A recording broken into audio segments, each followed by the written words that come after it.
podcast est réalisé avec le soutien précieux de More. Parce que nous sommes des entrepreneurs tout comme vous.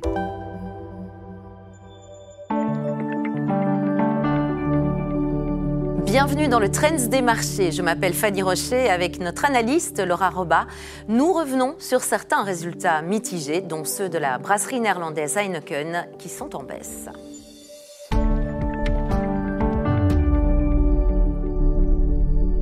Il est temps de nous pencher sur le trend des marchés. Les bourses européennes ont marqué une pause ce mercredi, freinée par une série de résultats d'entreprises mitigés et par la poursuite du shutdown aux États-Unis, limitant drastiquement la publication de statistiques économiques outre-Atlantique.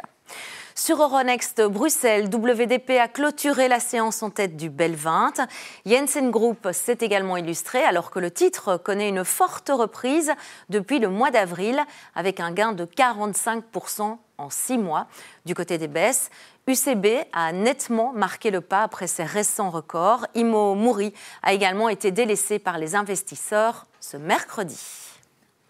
Et on va s'attarder sur les tendances justement du marché. Nous vous en parlions, ou en tout cas nous allons en parler, de ce brasseur néerlandais Heineken qui boit la tasse.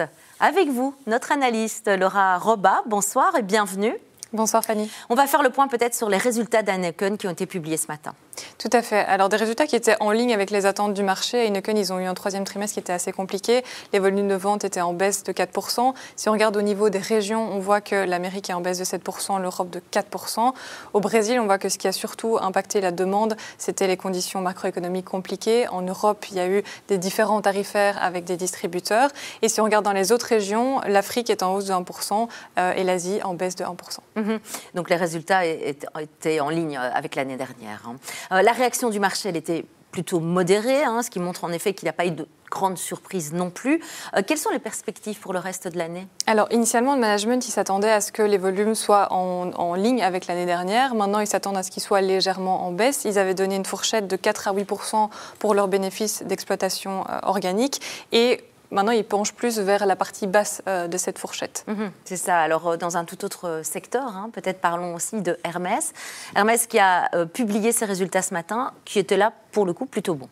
Oui, exactement. Donc des résultats, un chiffre d'affaires qui était en hausse de 10%, en ligne avec les attentes des analystes. On voit qu'aux États-Unis, les ventes elles étaient en hausse de 14%, en hausse de 6% en Asie. Et d'ailleurs, le CEO a indiqué qu'on voyait une légère amélioration au niveau de la Chine, donc c'est encourageant.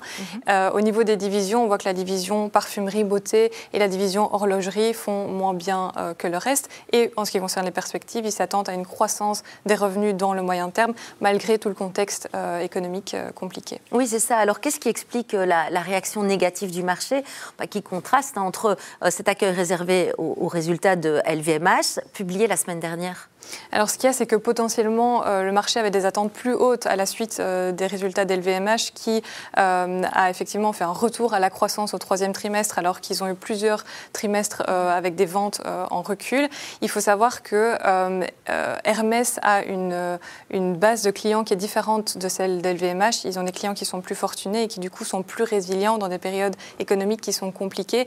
Et donc LVMH a été plus impacté négativement et revenait de plus loin. Et du fait qu'ils sont plus solides, Hermès sont également plus chers en bourse puisque le titre s'échange à 50 fois les bénéfices versus 28 fois les bénéfices pour LVMH. Oui, c'est ça. Alors Laura, pour terminer, on va peut-être revenir aussi sur la journée d'hier avec Galapagos. On l'a évoqué d'ailleurs dans le journal d'hier, qui a lourdement chuté en bourse. Qu'est-ce qui explique cette réaction du marché ? Alors, ils ont indiqué qu'ils allaient arrêter leur activité de thérapie cellulaire. C'est une activité qui avait été initiée en 2023. Alors, initialement, ils pensaient en faire une nouvelle entité. Ensuite, ils ont dit qu'ils allaient vendre cette activité. Et maintenant, ils ont décidé simplement de l'arrêter. Ça concerne 365 emplois. Et donc, cette réaction négative, elle est due premièrement à l'impact économique que va avoir cet arrêt et deuxièmement au changement constant de situation qui ne donne pas confiance envers la société. Oui, pas stable du tout, évidemment. Exactement. Merci à vous, Laura Roba. Merci pour votre analyse pertinente, comme chaque jour, et à tout bientôt. Merci à vous de nous suivre. C'était le Trends des marchés.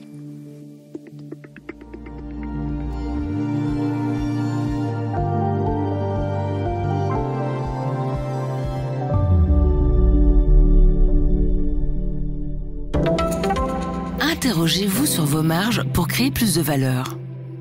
Gagnez plus sans vendre plus. Analysez vos marges produit par produit et découvrez où l'argent s'échappe ou dort. More, parce que nous sommes des entrepreneurs tout comme vous.